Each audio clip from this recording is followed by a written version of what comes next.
What's going on, everybody? It's your boy C-Zar, and we are talking about some news today. And not Iran, United States, Iran, Israel news. No, no, no, no, none of the war stuff.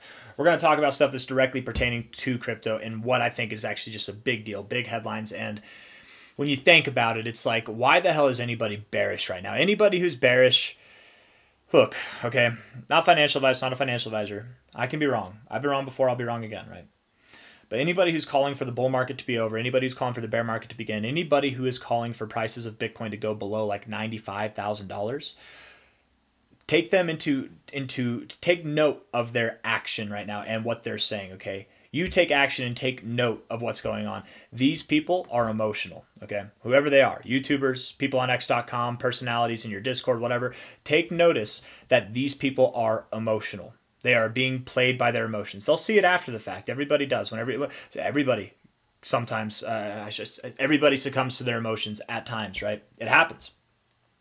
But anybody who's bearish right now with everything that's going on, we're going to go over why it's so silly. So if that sounds good to you, hit the like button, subscribe, and let's get into it, okay? This is going to be a little bit of like a story time with C-Zar. So looking at this here, this verse I just thought was pretty cool. This is pretty damn cool, right? Justin, Fed chair from Bitcoin.com news, love Bitcoin.com. Fed chair Powell observes a significant change in the tone of the crypto industry, signaling more activity ahead as he addresses digital assets. He's like, when he's asked about regulatory stances or thoughts on that, he's like, we're going to leave it up to the banks. You know, like he's not getting involved with that. He's leaving it up to the banks. But even Jerome Powell, even this dusty old wrinkly bag of money printing greatness, even he, and no offense, no, I just mean like, man, whenever I'm saying that, I don't mean offense to old people. There are plenty of old people in the space. I'm not trying to offend you. I just mean this guy is like slow to the charge of crypto, right? He's been very slow to a lot of different things. Slow Jerome Powell, indeed, he absolutely is. I think he's smart, and I think that the slow release, the slow dropping of these interest rates is actually a good thing. A lot of people are wishing that he did it sooner, but the thing is, if you look back in time, and this is a whole different point, but you look back in time, anytime we've dropped interest rates too fast, we get a market dump, like a really big dump. Whenever we drop interest rates and the market pumps, it's when we do it slowly. So I'm actually, unlike most people, I'm actually in favor. I want the interest rates to drop too. I want the money printer to go brrr, I want that to happen, but in the right way. They say he's too slow. I don't think he's too slow, but I think he is slow in the sense of acknowledging crypto's greatness. But he's finally coming around. Even this guy, some people say too slow, Jerome Powell. I think he's just slow enough. But for crypto, he absolutely is too slow. He's finally coming around. He's starting to see it. And that's the head of the Federal Reserve, the Fed chair, that's pretty big. That's a big thing, you guys. Very big stuff. I scroll down and I see this right here. Polte. Who the hell is Polte? Let's click on this here, right? I thought I clicked on his name, my bad. U.S. Director of Federal Housing. That's who he is. Why am I not following you? Maybe I should follow, because that's some big stuff what he just said, okay? Understand, this is really big stuff. J-Pal just stated under oath that his policies do not affect housing supply. This is patently false. Oh, man. I love it. Hold on. Let's see here. Where was that post? Where was it? Do we have to scroll down? I might just have to press back. Man, he makes... Okay, so here, let's go back here, okay. He said, we will study the usage of cryptocurrency holdings as it relates to qualifying for mortgages. You guys understand what that means? You understand how big of a deal that means? What that is? The average person investing in crypto right now, you won't have to sell your crypto if you're trying to get a house, right? Probably. Or maybe it's a lesser amount. You can use cryptocurrency as collateral. And it's maybe not all types of crypto. Maybe it's various types of crypto, only like certain whitelisted ones, whatever. But, and probably, obviously, Bitcoin will be in there, but there'll probably be other ones too. XRP might be, and that could be a part, that could be a use case for XRP also, is that you can use XRP to collateralize for mortgages. You don't have to sell out of your crypto. You don't have to claim a taxable event. And you actually get tax deductions. This is big. This is super bullish, you guys. It's very, very bullish. And not just for people who want to buy their first house, but for anybody who's in the housing markets at all that uses that as a business, real estate agents, all kinds of stuff. The crypto market, you guys, we are slowly, like Michael Saylor, like the rest of us who've been in crypto for a long time. I mean, I've been in crypto longer than Michael Saylor has been, but like he understands and like we understand, Bitcoin and crypto is going to engulf every aspect of the capital markets that there is. It's going to engulf it, man.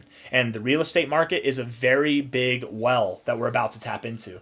And I just think this is super interesting. I think that is one of the most bullish things that I've heard. And as a result of that, on my profile here, I just made a post and I said, and you're bearish, right? This is in essence what this video is saying, right? It's basically exactly these words here. I could have just said it all at once, but this, and you're bearish, right? There are people who are bearish right now.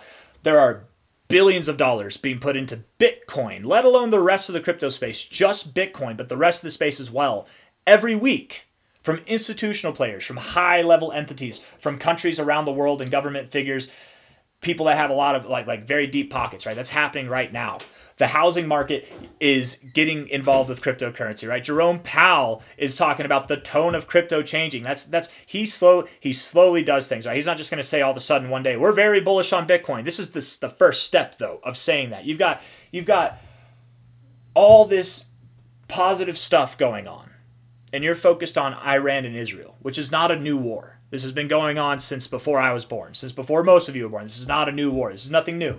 And it's exactly what we said 2 weeks ago, is that it's like a bad relationship in high school, right? Stacy and John, oh, they broke up. Wonder when they're going to get back together. Oh, they're back together. Wonder how long that lasts, right? We all know those people. That's Iran and Israel. And it's a lot more serious than that. I'm not trying to demean it, but at the same time, I use analogies to talk. That's how I do things.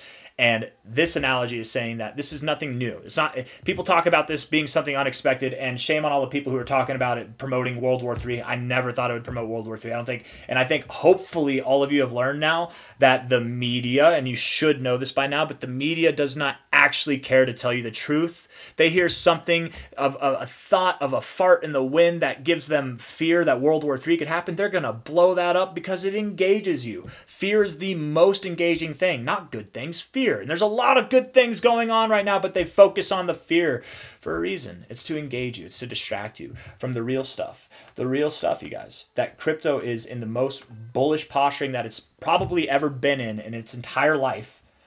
We're at the precipice of, I think, one of the greatest rallies that we're going to see for a very long time, you guys. And people keep saying alt season isn't going to happen, but it is. It's coming our way. It absolutely is. Alt season's right around the corner, you guys. I'm going to make a video talking about alt season here in a second, so stay tuned for that. But I got nothing else. I just wanted to come out and give you a little story time, talk about some things that I think are very bullish. Let's see what's Michael Saylor have to say here. Even we have developed BTC credit model that we are happy to share. It takes he's even talking and with one of the head guys in the government for housing, right? The head guy, collateral coverage, BTC price, dude. Derek Hughes, thank you. We will review and be in touch, dude. MSTR, what's MSTR doing today? Because that's a big deal, right? MSTR, what just happened? Do you see that? I should have addressed this too. You guys, MicroStrategy literally, this just happened 5 hours ago, okay? They're tapping into the real estate market now, which he said that's going to happen inevitably, but it's happening right now. You've got the head of federal housing, the director of federal housing in the United States, one of the largest housing markets in the world, one of the most robust and valuable housing markets in the world, man. Not the most, but one of the most. I don't know, maybe it is. I actually wonder. Let's see. Let's go to Grok here. Let's see. What are the most valuable housing markets? Housing markets by country in the world. List the top 10. Oh, nope. Damn it. Why can't I type? List the top 10, please. List the top 10 is what I meant. There we go. I think my keyboard is actually glitching out because I did type. I think it just doesn't get that. Okay, below is the list of the top 10. China, United States, number 2. I thought it was China. Yeah. Japan, Asian countries, yeah. United Kingdom, India. Okay. Hey, cool. Germany, yeah. France, yeah, of course. Italy. I'm actually surprised Italy's so far down. Russia's in the top 10 too, huh? That's pretty cool. Anyways, I don't know why that's cool. There's some on here that I didn't expect. Brazil even, right? That's kind of interesting. Brazil's a beautiful place, man. Very, very beautiful place. But yeah, that's big. That's actually big news. You guys, if you're invested in MicroStrategy or you like MicroStrategy, that's actually very big What's happening here? They're in discussions. We already know Michael Saylor. He was at dinner. He was at the crypto conference with Trump, the very first crypto summit at the White House, whatever, right? Like, and he was there. He was there sitting next to Trump, or next to a few people who were sitting next to Trump. They will be in touch. This is actually a big deal for MicroStrategy too. And what's a big deal for MicroStrategy? What's a big deal for Bitcoin is a big deal for the rest of us. It's a big deal for all altcoins and everything. Maybe not all altcoins, but the main ones, the relevant ones. Anyways, guys, I've got nothing else for you. I hope you enjoyed the video. If you did, hit the like button, please. Subscribe if you want to see more content like this. Thank you all. I'll see you on the next one. All right, take care of yourselves. And please, just for the love of God, don't listen to the people who are telling you that we're going below 90K, that we're going below 95K. Even if it happens, if we go to 96 to 95K tomorrow and it happens, we're done. We're not done to the downside. We're done with the downside and we're going up. That's the bounce point. No more. That's the low. We're going up. These institutions are thirsty. They're sipping up every little drop that they can get as soon as we're below 100K. It's not stopping. It's only going to increase. All right, I'll see you on the next one. Take care. Bye-bye.